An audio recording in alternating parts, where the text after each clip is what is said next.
Hello and welcome. I'm Anything Sews, and social distancing is my normal lifestyle. In honor of our current coronavirus, social distancing, remote working, I wanted to give everybody something to do while they're stuck at home, while we're trying to be good and not infect ourselves or people around us. So I wanted to go ahead and give out a free embroidery pattern. This pattern is one that I teach to beginners, and I think it's really nice and has quite a lot of payoff. So without further ado, I'm going to get started and show you guys what materials you'll be using. The first thing we have is the pattern that we will be using. I've drawn this up, but there is a printable pattern free on my Patreon, which will also have information about the colors that we will be using, the size of this, and the fabric that I will be using. What we're going to do to start off is trace this pattern onto our fabric. I'm using this lovely linen. You can use any fabric, but the best ones to use are things that don't have any stretch. Whoa, camera, calm down. The best things to use are fabrics without any stretch and with a relatively even weave. So cotton, quilting cottons, muslin, cotton twill, linens are all great for embroidery. I have this lovely light board that will shine through both my camera, that will shine through both the page that I have my pattern drawn on and the fabric that I will be laying on top of it. I'm going to turn off my light so that we can see clearly through it. What I'm going to be doing is tracing the pattern onto my fabric through the light board. You can use a window or your laptop screen for this. And I will be using this heat erasable pen made for fabric, but you could also use a pencil or a water soluble pen. I like this because I can iron off the pattern when I'm done, and that way I don't have to wash it or anything like that. So I'm just going over my lines and tracing my pattern.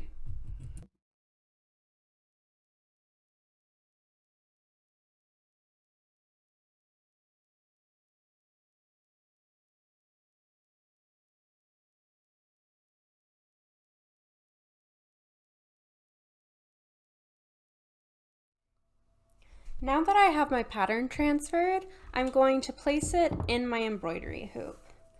Your embroidery hoop has an inner ring and an outer ring. So I'm unscrewing the top that holds the ring tighter, the outer ring tighter. I'm going to take it off. I'm going to place the inner ring onto my work surface. And then I'm going to center it. I'm going to check to make sure that it's more or less centered. It doesn't have to be perfect right now because I'm not going to be keeping it in there forever. I can take it in and out as I want to. And then I'm going to take the outer ring and I'm going to slide it onto the fabric around where the inner ring is. Now that it's placed, I'll begin tightening the screw on the top and pulling my fabric so that it fits tightly inside of that hoop. And I'm going to do that. I'm going to adjust it as much as I need to, tightening the hoop and then pulling my fabric and again until I can hear that tapping noise coming from my embroidery. It should be drum tight. So now that that's there, I'm going to go ahead and get my needle threaded and get started. I like to use DMC size 18 chenille needles for my embroideries. They have a very large eye and a large shaft and a sharp point, so they're really good for using all 6 strands of your embroidery floss.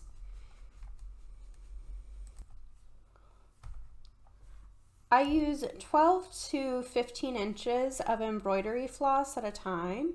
The way that I like to measure this to get a, not precise but consistent length is taking the cut end of my floss, pulling it back to my elbow, and then cutting it somewhere around there. I usually like to cut mine a little bit long because some people, have longer forearms than others, and maybe I just don't have one of those. So to thread my needle, I'm very simply just going to hold the cut end between my fingers, and I'm going to bring my needle down on top of that. Because these have such a large eye, they're very, very easy to thread. Now I'm going to tie a knot at the end of my thread, and the way that I'm going to do this is a little bit different, and I really like it. I think it's great for beginners who might have a little bit more trouble tying a knot that will hold than anybody. So what we're going to do is hold our needle in one hand, take the long end of our embroidery thread, place it on top of our needle, and hold that down with our thumb. And then I'm going to take that end, so here's the short, and here's where it goes back, and I'm going to wrap it around my needle 2 to 3 times. You can see how it's twisted around my needle. So I'm going to take all of that into my hand, and I'm going to push my needle through where it's wound around, and I'm going to pull my thread through it, and as I start to run out of thread, I'm going to pinch this mass between my fingers really tightly and keep pulling my thread through, and I can feel it knot underneath my fingers. So there we go. We have our needle threaded and our knot made, and we are ready to start stitching. We will be beginning our embroidery by back stitching this circle that goes along our entire embroidery, our whole wreath. And what we're going to do is we're going to take our needle and we're going to come up through the back of our fabric to the front. So my knot is in the back, and then I'm just going to come down a little bit a ways from that and pull down, and that's my very first stitch. So for our next stitch, we're going to come up a stitch lengths away from where our last stitch began. So here's where we began, and here is my needle. I'm going to come all the way up, and then I'm going to go back down where my last stitch ended. Focus. There we go.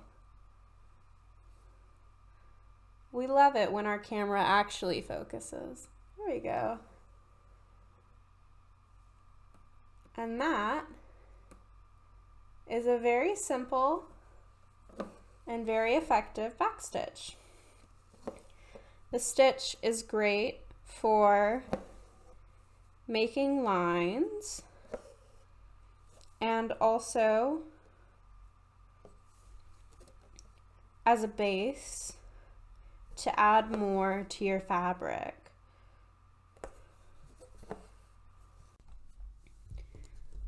So in the middle of my back stitching, I began to run out of thread.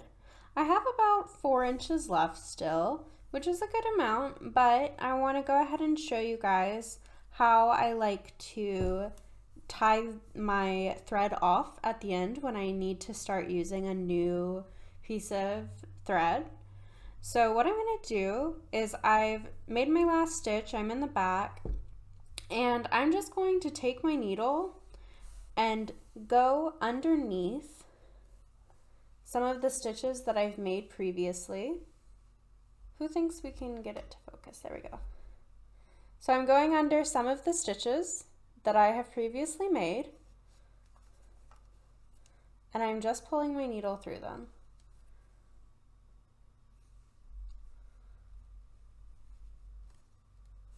Just like that. And I'm going to go underneath it 2 to 3 times just to be safe. And then all I'm going to do is cut off that excess bit, and we are ready to go. So now that our back stitch is all done, I'm going to next do the leaves on this pattern. And for the leaves, we're going to be using the Lazy Daisy stitch. So what I'm going to be doing is we're working on these lines here as our guide. So I'm going to come up at the base of one of these lines where my back stitch is. I'm going to come all the way through, and then I'm going to bring my needle back down into the same hole, or right next to the same hole that I came up in, but instead of pulling my thread all the way through, I'm going to leave a small loop of thread on top of my fabric, and then I'm going to bring my needle back up at the end of that line that I have as my guide and through the loop, pulling the loop taut against my thread. So now what I'm going to do is bring the needle over onto the other side of that loop, and I'm going to bring it down all the way through my fabric, making a little tacking stitch over the loop. And that is my first little leaf. So now I'm just going to do that at every single line, coming up. Sometimes I come up through the back stitch, going back down, leaving a loop,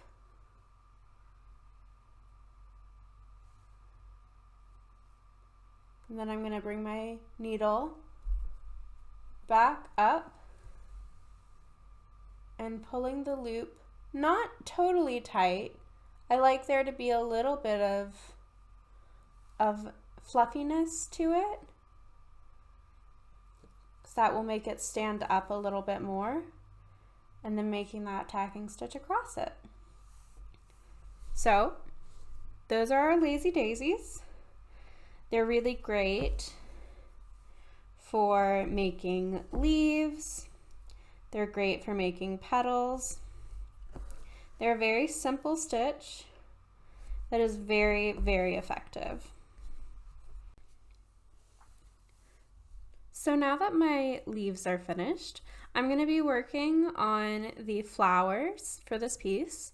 And for the flowers, we're going to be using a stitch called woven wheel, or I think some people call it wagon wheel, or woven rose maybe, but I think it makes these adorable little rosy rosettes, and is very simple and very effective and very fun to make. So I'm actually going to be using a longer length of thread than I normally would for this because we're going to be working mostly on top of the fabric, and so we won't run into as much danger of our thread knotting up. So I'm going to use a longer length of thread, and I'm going to be working the smaller roses all in one color, and then I'll be working the larger roses in a different color. So let's start at this bottom rose. What I'm going to do is I'm going to use straight stitches, like our back stitch, to trace these spokes. I'm going to start on the outside because my knot is going to come up, and if I do my knot in the middle, I'm going to have to like run into my knot with every stitch I make, and I don't want to do that. So I'm just going to make a straight stitch from the outside to the middle, and then I'm going to go to the outside of the next spoke and come back down in the center. And I'm going to do that all the way around the wheel. So now that I have that 5-point star, I'm going to bring my needle back up right next to the center. And what I'm going to be doing is I'm going to be weaving my thread around this circle. So I'm going to be going, I am right-handed, so I like to go counterclockwise. But if you're left-handed, it might be a little bit easier to go clockwise around the circle. It's not really matter. It doesn't matter so long as you're consistent. So I'm going to go over the spoke to my left and then under the spoke next to it. So I've gone over this one and underneath this one. I'm pushing my needle under and I'm pulling my thread all the way through. I'm not going to pull this very tightly, just until it stops. And then I'm going to go over this one and underneath the next and pull my thread all the way through. And I'm going to go over and under, and I'm going to keep doing that all the way around the circle. Just going over one and under the next. And since you have an uneven number of spokes, it will alternate. So I can tell that I went under this spoke the last time that I came around. So this time I will be going over it. And as long as I keep up that pattern of over and under and going around in the same direction, that will stay consistent. If you do have to start a new thread when you're doing this stitch, what you're going to do, wherever your stitch is ending, your thread is ending, you're going to go down into the fabric, and again you're just going to turn around and you're going to make those loops around your thread and cut it like you normally would. And then when you start up again, you're just going to come up where your thread ended, and then you'll be going over and under again. So now that my rose is pretty much complete, I have a small gap between where my roses and my backstitch starts. So all I'm going to do for that is just make a straight stitch right next to the rose to kind of fill in that area. Your brain will do a really good job of filling in that space for you when you look at it on the wall. But just to not have any discrepancies, we will fill that ourselves. And that way my rose is complete, and I can use my needle to kind of fluff it up, and it looks very pretty and petally. And I'm going to do that for the 4 other roses, and I will see you when I'm done. So now that all of my little roses are done, I'm going to use my needle and just fluff them up a little bit, make them look more petally. And then I'm going to fill the inside of my circle. You can fill it with whatever you want. You could write something, you can draw a picture, and then just use backstitch to outline it like we did with the ring. So I'm going to draw a frog that I drew the other day and I thought was really, really cute.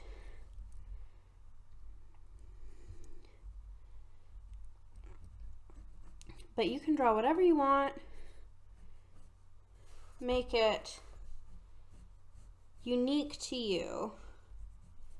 Let's see, how do I draw a frog?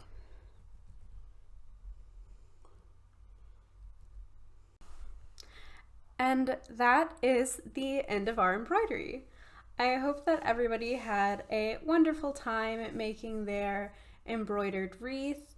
I had a really nice time. If you want to learn more about embroidery and follow more tutorials like this, you can find them on my Patreon, Anything Sews. The link will be in the description below. We do a monthly pattern. We have 3 currently, and you'll have access to the pattern and video tutorial for each of those. If you want to follow my work, you can find me on Facebook and Instagram at Anything Sews or Anything Sews Embroidery. If you've made this pattern, please share them with me on social media. I would love to see your work, and if you have any questions, just drop a comment below and I will try and get back to you. Stay safe and happy stitching!